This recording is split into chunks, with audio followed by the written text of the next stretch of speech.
We're back with a new series of our conversations about Poland, business and politics in Poland. We're outside the Polish Parliament and the CEC office in Warsaw with Michał Koczalski, CEC's managing partner in Poland. Michał, we have a really busy time coming in after the summer break with a two-year election season. In October, the local elections, then the European elections and parliamentary elections in 2019, finishing with the presidential race in 2020. The campaign is going to be very heated for 2 years, but tell us, what is the significance of the local elections that are coming up this autumn?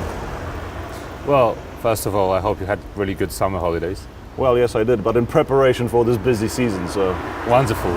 Well, first of all, it's probably what you just said, is that the local elections are starting the whole marathon. And I think they're of absolutely pivotal importance for the whole season, because this is the area where the ruling party or ruling camp with PIS still does not have power over the regions. So 15 out of 16 provinces, voivodeships, are in the hands of PO-PSL. So this is the area that has to be taken over, and I think PIS is doing everything they can will do everything they can through the next 2 months to win. And when you observe how the campaign is structured, or campaign of PIS, it's quite clear that it's not the PO that will be the main enemy of the elections campaign, but it's the PSL, so the Peasants Party, who are able to actually make the difference in terms of governance making after the elections in the coalition with PO. So if you look at polls and predictions, it's all clear that PIS is going to win. But then what will be the face of the victory?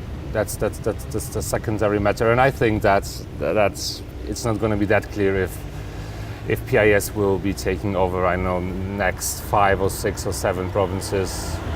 They probably will be losing in the big cities as they previously did, either against PO candidates or against the non-partisan candidates. It's going to be really interesting to see, but however it finishes, it will be a clear signal for the next elections, especially the general ones, how the political scene will be structured. Okay, but PiS was ruling for the past 2 years without the local governments.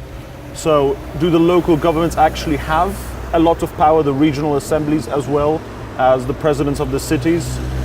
Because PiS was seeming to do fine without them, or is that not the case? Well, first of all, it's the access to the EU money and very direct use of EU money for whatever needs are supposed to be used. But because of that, you can use it as a clear political tool for campaigning for the general election. So, of course, you can do well without local governance, but in terms of political making and in terms of how PiS perceives the scene, that it should be more centralized than decentralized. And I think this is like the main axe of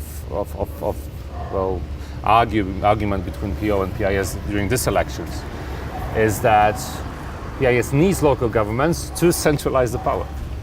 To achieve synergy, as Jarosław Kaczyński was saying. Yeah, it's all about the synergy. It's all about the synergy. True. In our conversations, we always touch upon energy topics and the environment.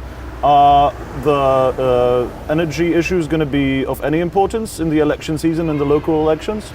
When we saw the Saturday's convention of the civic coalition, so the PO and the Nowoczesna structure, we saw that they want to touch upon topics that are close to everyday lives of Poles. And I think that if they go this direction and they touch upon energy prices, electricity prices and heat prices that are going extremely high every month by month, you could see that the energy matters actually can make difference in a more high-level political debate.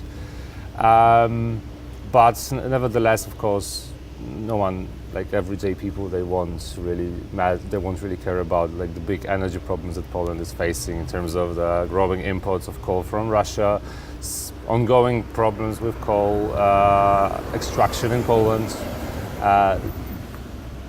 generally building the energy policy, which still has never came to light. So these are matters that certainly will not be of a topic for the And debate. similarly, are huge investments be put on hold? Of course, apart from issues like thermal modernization, that is going to be perhaps important for the general population. But apart from that, The only big investment, like the big one we would see, is the Ostrołęka Block C. But well, this is also something that would be debatable in terms of feasibility and general sense of building something like this. But if you go further and, you know, getting back to nuclear power plant project or more dynamic attitudes towards offshore, then I don't think we're going to see that in the close future. okay, thanks, Michał. Thanks, Sasha. We'll be coming back to you with more videos this season as the election campaign picks up and as politics in Poland goes into higher gear. Thanks very much. Thank you.